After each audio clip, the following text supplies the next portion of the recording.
Баршаңызға сәлем, мен есімім Жанар. Бүгін мен сіздермен өзімнің палау жасайтын рецептіммен бөліскім келеді. Видеоны соңына дейін көрулеріңізді сұраймын. Күріштері бір-біріне жабыспайтын, шашыраңқы болып пісетін, өте дәмді, өте тойымды танымал тағам ол палау. Менің ерекше рецептіммен бөліскім келеді. Әрине, алдын ала оған керек азық-түліктің бәрін мен дайындап алдым. Оған керек ет, сәбіз, пияз, күріш және сарымсақ. Менде күріш бүгін камалина күріші болады. Қызып тұрған майымызға етімізді саламыз. Мен бүгін жылқы етін пайдаланамын. Етті мен үлкен-үлкен кусоктарға турадым. Сіздер майдалап турасаңыздар болады. Әркімнің өз талғауына. Қызартып етімізді қуырамыз. Ет қуырылып жатқанда біз сәбізімізді, пиязымызды тураймыз. Сәбізді ұзынша етіп тураймыз.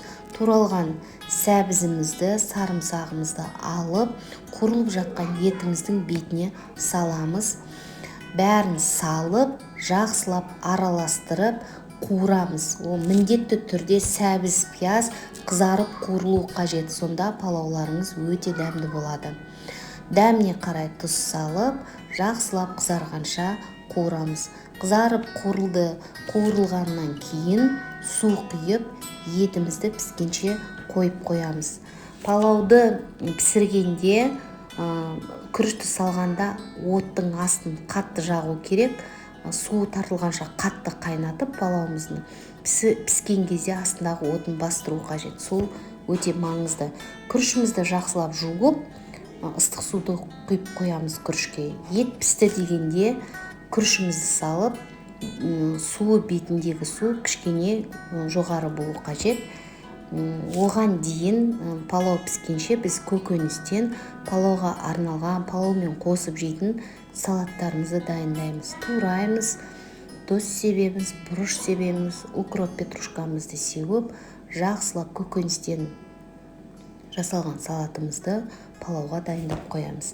Міне палауымыз пісті дегенде араластырып, астындағы сәбіздер, майларын жақсылап араластырып, тағы да 20 минутқа қойып қоямыз. Сонда өте керемет болып, жабыспайтындай болып, шашыраңқы болып шығады. Неке қып-қызыл болып палауымыз дайын болды.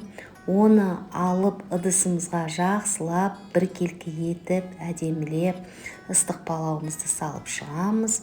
Туралған етімізді бетіне саламыз. Жұмыртқа қайнатып қойсаңыздар да болады. Әркім өз талғауына қарай. Бетіне укроп, петрушканы себеміз, болгар перецін қоямыз, ащысын, тұщысын. Өте керемет осы рецептпен дайындасаңыздар дәмді. Дайын болған палауымызды алып, жақындарымызға дастарханға ұсынамыз. Міндетті түрде осы рецептпен дайындап көрсеңіздер болады. Сіздерге ұнайды деп ойлаймын. Сіздермен болған мен бүгін Жанар.